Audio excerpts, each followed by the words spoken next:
8 जनवरी 1984 में जन्मे Kim Jong Un को आज दुनिया खोज रही है कि आखिर वो हैं कहाँ।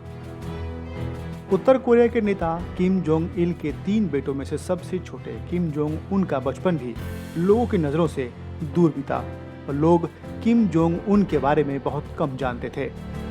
कहा जाता है कि किम जोंग उन ने स्विट्जरलैंड के इंटरनेशनल स्कूल ऑफ बर्न में पढ़ाई की। 2002 से 2007 तक नॉर्थ कोरिया की राजधानी प्योंगयांग में किम इल सुंग नेशनल वॉर कॉलेज में पढ़ाई की। कम उम्र में ही उन अपने पिता के साथ मिलिट्री इंस्पेक्शन पर जाने लगा। 2009 में ही खबरें फैलने लगी कि किम जोंग उन को अपने पिता के उत्तराधिकारी के रूप में तैयार किया जा रहा है। उनको 2009 में सुप्रीम पीपल्स असेंबली के लिए एक उम्मीदवार के रूप में लिस्ट कर दिया गया। अप्रैल आते आते उनको शक्तिशाली राष्ट्रीय रक्षा आयोग में एक पद दे दिया गया। 2009 आते आते किम जोंग उन को ब्रिलियंट कॉमरेड कहा जाने लगा। जून में उनको राजनीतिक नियंत्रण और काउंटर इंटेलिजेंस की जिम्मेदारी संभालने वाले राज्य सुरक्षा विभाग का प्रमुख बना दिया गया। सितंबर 2010 में किम जोंग उन को 4 स्टार जनरल का ऊंचा ओहदा मिल गया। हालांकि उनको इससे पहले कोई सैन्य अनुभव नहीं था। उनकी इस नियुक्ति का समय काफी महत्वपूर्ण था क्योंकि ये 1980 के सत्र के बाद कोरियन वर्कर्स पार्टी की पहली आम बैठक से कुछ वक्त पहले था। 1980 की ऐसी ही बैठक में उनके पिता को किम इल सुंग का उत्तराधिकारी चुना गया था। दिसंबर 2011 में अपने पिता की मृत्यु के बाद किम जोंग उन को देश का सुप्रीम कमांडर घोषित किया गया।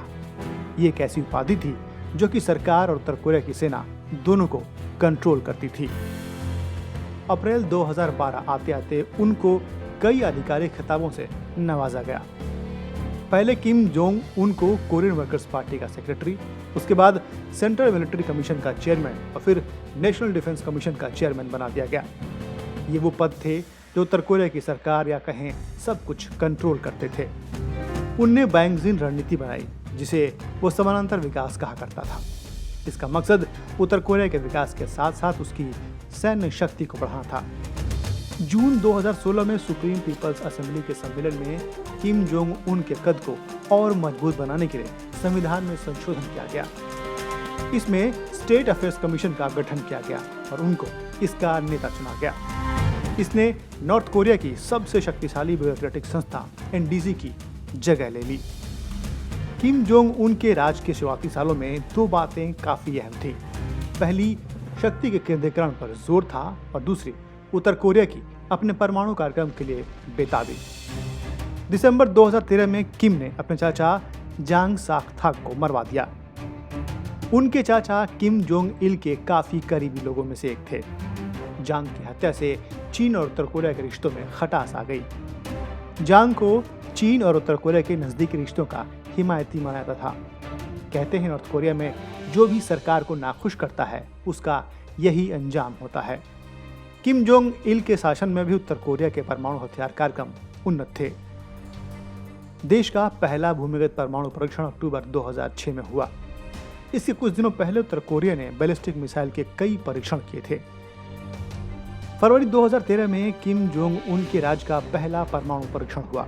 इसके बाद अचानक अंडरग्राउंड परमाणु परीक्षणों और लंबी दूरी के मिसाइल टेस्ट ने रफ्तार पकड़ ली। 2017 तक सिर्फ 4 साल में उत्तर कोरिया ने कुल 6 परमाणु परीक्षण कर डाले थे। उत्तर कोरिया ने तब दावा किया कि इनमें से एक को तो वो इंटरकॉन्टिनेंटल मिसाइल के सहारे भी दाग सकता है। इस बयान का सीधा मकसद अमेरिका को उसकी धरती पर हमला कर सकने की क्षमता दिखाना था।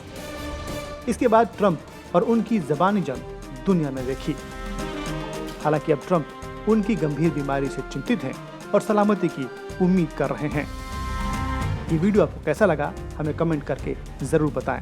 हमारे चैनल लोकमत न्यूज़ हिंदी को फटाफट सब्सक्राइब कर लीजिए और साथ ही बेल आइकन भी दबा दें। हमारी खबरों की नोटिफिकेशन मिलती रहेगी।